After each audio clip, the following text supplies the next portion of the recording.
Parliament کے اندر بات ہو رہی ہے، اسٹینڈنگ کمیٹیوں کی تقسیم پر بات ہو رہی ہے، جو اس کے علاوہ اور دیگر بزنس ایڈوائزری پر بات ہو رہی ہے، جن جن صوبائی اسمبلیوں میں وہ موجود ہیں وہاں بات ہو رہی ہے، سی ایم کے پی کے سے ہر سطح پہ بات ہو رہی ہے، چاہے وہ فوج کی بات ہو، چاہے ایس آئی ایف سی کی ہو، چاہے مرکزی وزیر اعظم سے ملنا ہو، تو کوئی ڈیڈ لاک نہیں ہے کے پی کی تحریک انصاف کی حکومت اور نہ اسٹیبلشمنٹ کے درمیان نہ وفاقی حکومت کے درمیان۔ میں لفظی گولہ باری کی بات نہیں کرتا، آپ دیکھیں جس اجلاسوں میں شرکت ضروری ہے وہ وہاں موجود ہیں، جن کی جہاں وزیر داخلہ نے ان کو ملنے گئے وہ اٹھ کے گلے ملے انہیں، اسی طرح پرائم منسٹر ہاؤس گئے، چاروں وزراء اعلیٰ اور پرائم منسٹر کی اکٹھی فوٹو آئی، ایس آئی ایف سی کے اجلاس میں وہ آرمی چیف کے ساتھ بیٹھے ہوئے تھے۔ اسی طرح جو پارلیمنٹ میں موجود ہے پی ٹی آئی قومی اسمبلی میں، اس کا بھی گورنمنٹ کے ساتھ بھی رابطہ ہے اسٹیبلشمنٹ۔ آپ عمران خان کی بات کر سکتے ہیں، بانی پی ٹی آئی کی، کہ ان سے کوئی بات نہیں کر رہا، لیکن پی ٹی آئی تو خود ان کے اراکین کہتے ہیں کہ عمران خان کے بغیر پاکستان تحریک انصاف ہے ہی نہیں۔ دیکھیں ہم پالیسی اور پوسچر کے کھیل کو سیاست میں سمجھیں، یہ ان کا پوسچر ہو سکتا ہے، پالیسی نہیں ہے۔ پھر گنڈا پور کہہ دے کہ جب تک بانی پی ٹی آئی باہر نہیں آئیں گے میں وفاقی حکومت سے کوئی بات نہیں کروں گا، میں نہیں ملوں گا اسٹیبلشمنٹ کے ساتھ، پہلے بانی پی ٹی آئی سے جا کے بات کریں۔ پھر بیرسٹر گوہر اسد کیسر حکومت کو کہہ دیں کہ ہم کوئی پارلیمنٹ کو کمپلیٹ نہیں ہونے دیں گے، اسٹینڈنگ کمیٹیوں کی کوئی بندر بانڈ آپ کے ساتھ نہیں رکھیں گے، ہم نہیں آپ کے ساتھ بات کریں گے، ہم آپ جب تک آپ بانی پی ٹی آئی کو نہیں لے کر آئیں گے پارلیمان میں۔ پھر وہ شرطیں رکھ دینا۔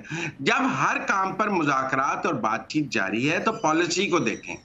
پالیسی یہ ہے کہ پی ٹی آئی کے ساتھ بطور سیاسی جماعت اسٹیبلشمنٹ اور حکومت کا ہر سطح پر رابطہ بھی ہے، اور جتنی بات اپوزیشن اور حکومت کی ہوتی ہے اتنی ہو رہی، سیم پیج پہ تو نہیں آ سکتے دونوں، وہ اپوزیشن ہے وہ گورنمنٹ ہے، اگر سیم پیج پہ آ جائیں گے تو فرق ہی ختم ہو جائے گا۔ انہوں نے پارلیمنٹ میں تقریر بھی کرنی ہے، شور بھی کرنا ہے، مخالفت بھی کرنی ہے، اور یہ ہیلدی اپوزیشن وہ کرتے رہے پارلیمنٹ میں، اس سے روکا نہیں جانا چاہیے۔ ٹھیک ہے، اچھا اس پہ پی جی میر صاحب جی آپ کہہ رہے ہیں کہ دو الگ الگ رکھیں، دو الگ الگ رکھیں آپ اس کو۔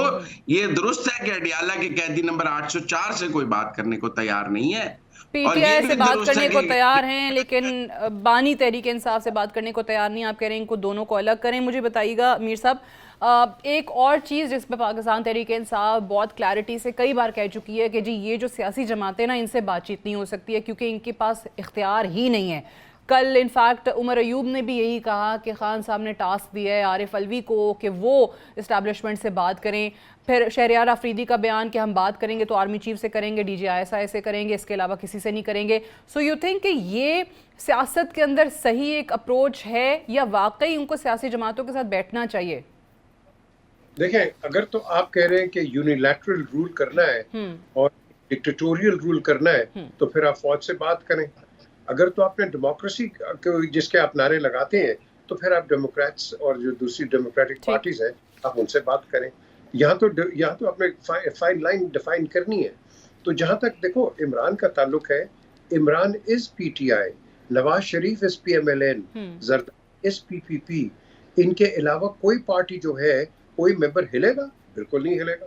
نواز Sharif whatever he says will go, whatever Zardari says will go, whatever Imran says will go.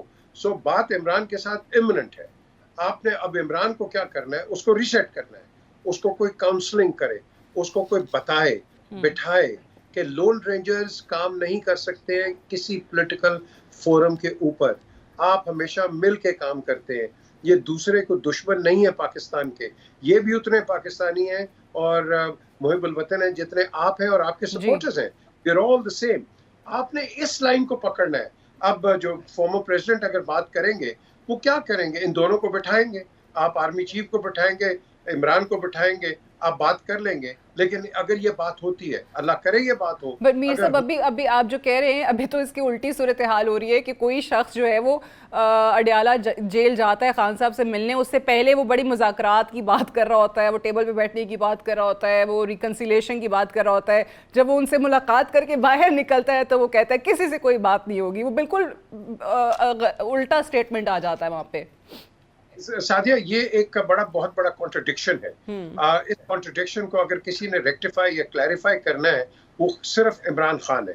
And at the end of the day جو میں نے پہلے کہہ رہا تھا, اگر تو یہ بات ہوتی ہے اور یہ دودھ کا دودھ پانی کا پانی ہو جاتا ہے without any preconditions from any sides, no preconditions کہ اگر یہ کنڈیشن ہوگی تو میں کروں گا, وہ کہے گا یہ ہوگا. No, army chief is the army chief of Pakistan and at the end of the day he will only look for the betterment of the country. تو اگر آپ نے یہ ایگوز پہ اگر چلنا ہے تو آپ سمجھیں کہ پھر آپ کا ایک یہ ہیڈ لاک جو ہے بڑا اسٹرانگ ہیڈ لاک ہو جائے گا, اور ڈیڈ لاک تو چھوڑو, وہ تو that doesn't really matter. So to immediately rectify our economic conditions we need to sitting directly with each other. Yes, آپ بیٹھے بات کریں and make it unconditional as you said, کہ یہ نہیں کہ شرائط وغیرہ رکھ کے بات چیت ہو رہی ہو. تو اس میں مزمل صاحب یہ بھی بتائیے کہ پھر واقعی انکنڈیشنل چیزیں آگے چل سکتی ہیں, یا کہیں دونوں طرف سے, اور خاص طور سے پاکستان تحریک انصاف کے لوگوں سے بات کر کے لگتا ہے کہ وہ کہیں نہ کہیں کسی کانفیڈنس بلڈنگ میجر کا انتظار کر رہے ہیں کہ جی ہمیں کوئی یا تو خان صاحب کو جیل سے باہر لے آئیں یا ہمارے قیدیوں کو رہا کر دیں تو ہم آگے بات کریں گے, تھوڑی سی ہمیں اسپیس دے دی جائے. مجھے نہیں لگتا وہ اسپیس مل سکتی ہے اگر بات ان کنڈیشنز پر ہے, اور میرا نہیں خیال کہ جو وہ شرائط رکھ رہے ہیں ان کے ذریعے کوئی بات چیت ہو سکتی ہے. میرے خیال میں وہ شرائط ہی اس لیے ہیں تاکہ بات چیت نہ ہو. وہ بات چیت کے لیے شرائط نہیں ہے. اب تو بڑا کلیئر کر دیا. دیکھیں, بات چیت کے لیے ماحول ہونا چاہیے, اور اگر اس وقت تو مجھے پاکستان کی اسٹیبلشمنٹ قیدی نمبر 804 سے بات کرنے کے کسی موڈ میں نہیں لگتی. ان کا کام چل رہا ہے پی ٹی آئی کے ساتھ, وہ پی ٹی آئی کو جتنا مینیج کر سکتے ہیں اتنا کر کے سسٹم کو چلا رہے ہیں. ان کی اس وقت ضرورت اتنی ہے کہ سسٹم چلتا رہے اور یہ نظام حکومت چلے جو چل رہا ہے. ایسا ہی اسٹیبلشمنٹ کا رویہ تھا جب عمران خان وزیر اعظم تھے, تب بھی اسٹیبلشمنٹ کی یہ کوشش تھی کہ اپوزیشن کو اتنا مینیج رکھا جائے کہ سسٹم چلتا رہے, تو وہ چلتے رہتے تھے. اب صورتحال یہ ہے کہ اس وقت عمران خان خود اپوزیشن سے بات نہیں کرنا چاہتے تھے, تو لہذا اسٹیبلشمنٹ کے پاس زیادہ اسپیس تھی کہ وہ دوسرے کمرے میں ناراض ہو کے بیٹھ جاتے تھے, تو پھر آرمی چیف کو بات کرنی پڑتی تھی. یہاں وہ اسپیس کو روکنے کے لیے گورنمنٹ بار بار یہ کہہ رہی ہے کہ جی ہم تو بات, تاکہ اسٹیبلشمنٹ کو وہ اسپیس نہ ملے کہ جی گورنمنٹ آپ نہیں بات کرتے تو ہمیں کرنی پڑ رہی ہے. گورنمنٹ کا موقف ہے کہ ہم بات کرنے کے لیے تیار ہیں, جیسا کہ انہوں نے قومی اسمبلی میں بات کی ہے اسٹینڈنگ کمیٹیوں کے لیے, تاکہ کسی کو انٹروین نہ کرنا پڑے. ٹھیک ہے, سی ایم کے پی کے سے ملاقات کی ہے, فیڈرل گورنمنٹ نے ہر سطح پہ رابطہ رکھا ہے تاکہ اس میں کسی کو انٹروین نہ کرنا پڑے. میرے خیال میں اسٹریٹجی یہ ہے کہ مائنس عمران خان سسٹم کو چلایا جائے, اور پی ٹی آئی مائنس عمران خان چلایا جائے سسٹم کو, اور پی ٹی آئی سے آلریڈی بات چیت چل بھی ہے جہاں ہونی چاہیے. I have to wind up here. Muzammil Suhrawardi, PJ Mir, thank you very much for joining us on the show. We'll take a break here. Stay tuned. امریکہ اور اسرائیل خطرناک کھیل کھیل رہے ہیں. اسرائیل اور حماس کے درمیان جنگ بندی کا معاہدہ کھٹائی میں پڑ چکا ہے. امریکہ اسرائیل کو جنگ بندی پر رضامند کرنے میں ناکام ہو چکا ہے. 5 مئی کو بریکنگ نیوز چلی کہ حماس نے جنگ بندی کے معاہدے کو قبول کر لیا ہے, جس کے بعد پورے غزہ میں جنگل میں آگ کی طرح خبر پھیل گئی. مظلوم فلسطینی جشن مناتے ہوئے سڑکوں پر آ گئے, تاہم خوشی کے لمحے کچھ پل کے ثابت ہوئے. اسرائیل نے ایک خطرناک زمینی حملے کے ساتھ رفح کی طرف پیش قدمی کا اعلان کر دیا. گزشتہ کئی ہفتوں سے اسرائیل اور امریکہ کی طرف سے کہا جا رہا تھا کہ حماس سیز فائر کی راہ میں سب سے بڑی رکاوٹ ہے. حماس کی طرف سے سیز فائر پر رضامندی کو ایک اسٹریٹیجک موو کے طور پر دیکھا جا رہا ہے, جس کی بدولت امریکہ اور اسرائیل ایک مشکل صورتحال سے دوچار ہو چکے ہیں, اور امریکہ کا منفی کردار مزید نمایاں ہو چکا ہے. آج کی تاریخ میں اگر اسرائیل اور حماس کے مابین سیز فائر پر معاہدہ مکمل نہ ہو سکا تو اسرائیل کا اصل چہرہ بے نقاب ہو جائے گا, اور دنیا کے سامنے حقیقت عیاں ہوگی کہ دراصل اسرائیل جنگ بندی کا خواہش مند ہی نہیں ہے.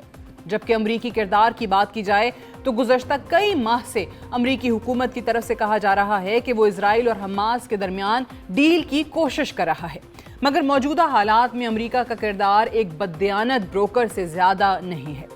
گزشتہ کئی ماہ سے امریکہ ایک گیم کھیل رہا ہے اور دنیا کو باور کرنے کی کوشش کر رہا ہے کہ ہم حماس کے ساتھ ڈیل کرنے کی کوشش کر رہے ہیں, اور اسرائیل حماس کو آفر کی جانے والی ڈیل سے لا علم ہے. دوسری طرف امریکہ دنیا کو بتانے کی کوشش کر رہا ہے کہ وہ اسرائیل کے رفح پر ملٹری آپریشن کی مخالفت کر رہا ہے. سب کو علم ہے کہ اسرائیل رکنے والا نہیں ہے, اور یہی ہم دیکھ بھی رہے ہیں. حماس کی طرف سے معاہدے کی قبولیت کے باوجود اسرائیل رفح پر زمینی حملے کا آغاز کر چکا ہے۔